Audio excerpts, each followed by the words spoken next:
أشرف الأنبياء والمرسلين محمد وعلى آله وأصحابه أجمعين. فأعوذ بالله من الشيطان الرجيم. بسم الله الرحمن الرحيم. وإذ أخذنا ميثاق بني إسرائيل لا تعبدون إلا الله وبالوالدين إحسانا وذي القربى واليتامى والمساكين وقولوا للناس حسنا. تو اللہ تبارک و تعالی اس آیت کریمہ میں یہ بتانا چاہ رہے ہیں. اس آیت کریمہ میں اللہ تبارک و تعالی نے جو ہے بنی اسرائیل سے عہد لیا حضرت موسیٰ علیہ السلام کے واسطے سے. تو اس میں پہلا عہد یہ لیا جا رہا ہے کہ تم صرف اللہ کی عبادت کرو. دوسرا عہد لیا جا رہا ہے کہ تم والدین کا کہنا مانو, والدین کے ساتھ حسن سلوک کرو, اس لیے کہ ایک بچے پر سب سے زیادہ احسانات اس کے والدین کے ہوتے ہیں. تو اس لیے والدین کا مقام اور مرتبہ بہت زیادہ اللہ تبارک و تعالیٰ نے جو ہے بنایا ہوا ہے کہ اگر کوئی محبت بھری نگاہوں سے ان کو دیکھے تو 100 مقبول حج کا ثواب اللہ تبارک و تعالیٰ اس بندے کو دیتے ہیں. آگے فرمایا کہ رشتہ داروں کے ساتھ اور یتیموں کے ساتھ اچھا سلوک کرو.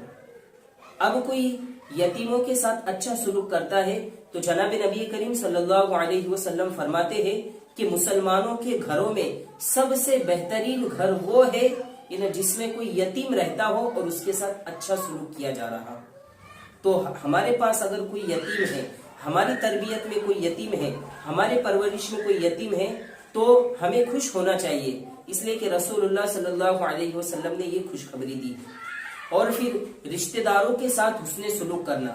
حدیث میں جناب نبی کریم صلی اللہ علیہ وسلم فرماتے ہیں کہ اگر کوئی چاہتا ہے کہ اس کے رزق کے اندر کشادگی ہو جائے, یعنی اس کو کھلا رزق ملے, اس کے رزق کے اندر برکت ہو جائے, اور دوسری بات فرمائی کہ وہ یہ چاہتا ہے کہ اس کی عمر کے اندر بڑھوتری ہو جائے, اس کی عمر جو ہے بڑھ جائے, تو اس کو چاہیے کہ وہ اپنے رشتہ داروں کے ساتھ حسن سلوک کرے, یعنی اپنے رشتہ داروں کے ساتھ اچھا. اور اس آیت کریمہ کے آخر میں اللہ تبارک و تعالیٰ فرما رہے ہیں کہ وہ قولوا للناس حسنا, کہ یہ معاشرت کا ایک جو ہے ادب سکھایا جا رہا ہے کہ تمہارے گفتگو کا انداز جو ہے نرم ہونا چاہیے, تمہارے گفتگو کے اندر سخت الفاظ نہیں ہونا چاہیے کہ یہ ڈائریکٹ جو ہے سامنے والے کے دل کو چیر ڈالے اور پھر اس کے جو ہے ایذا رسانی کا ذریعہ بن جائے.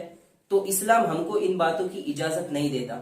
اور جب انسان کے زبان کے اندر مٹھاس ہوں گی تو بہت سارے لوگ اس کے قریب آ جائیں گے, ورنہ یہ ہو جائے گا کہ آدمی کتنا بھی بڑا ہو لیکن اگر اس کی زبان صحیح نہیں ہے, اس کی زبان کے اندر تیزی ہے اور وہ جو ہے ہر وقت کسی نہ کسی کا مذاق اڑاتے رہتا ہے, تو اب یہ جو ہے زبان کی جو تیزی ہوں گی, باوجود ساری چیزوں کے ہونے کے اب کوئی اس کے پاس بیٹھنے کے لیے تیار نہیں ہوگا. اور ایک آدمی ہے بیچارہ بھولا بھالا ہے لیکن اس کی زبان میٹھی ہے اور دوسرا کچھ نہیں ہے اس کے پاس, لیکن اس کی زبان صرف میٹھی ہے, تو اب بہت سارے لوگ اس کے پاس آ کر بیٹھ جائیں گے.